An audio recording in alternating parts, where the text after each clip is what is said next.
Le 4 avril 2020, 2 personnes sont tuées et 5 autres blessées lors d'un attentat au couteau à Romans-sur-Isère.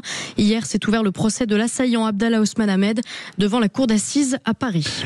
Une véritable tragédie, c'était en avril 2020 dans les rues de Romans-sur-Isère et Abdallah Ousmane Ahmed se munit d'un couteau et commence à poignarder des passants, rentre dans des commerces, dans des boutiques.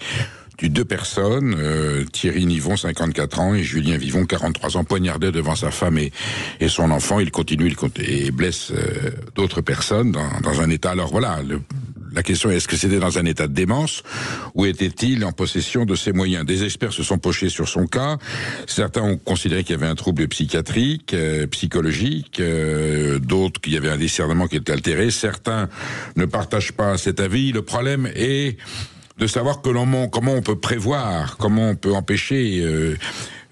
Abdallah Ousmane Ahmed était originaire du Soudan, qui est un pays où il y a effectivement une situation tragique. Il est arrivé certainement ébranlé par cette situation.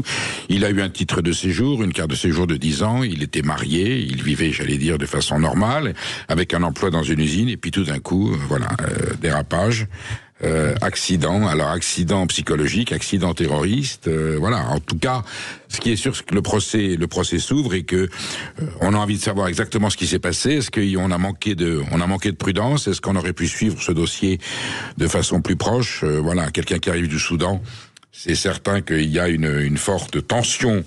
Une forte tension. Lui, avait-il des antécédents? A-t-il vécu sur place? On peut pas se pencher sur le cas des immigrés arrivant en France pour savoir quelle est leur situation, quel est leur état de santé.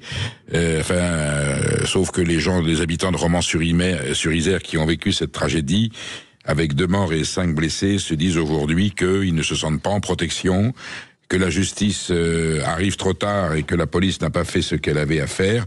Il y a un malaise évident. On verra bien quelles seront les conclusions de ce procès, mais je pense qu'il faudra en tirer les conséquences et certainement prévoir un système de prévention plus efficace que ce qu'on a aujourd'hui pour éviter d'autres tragédies de ce genre.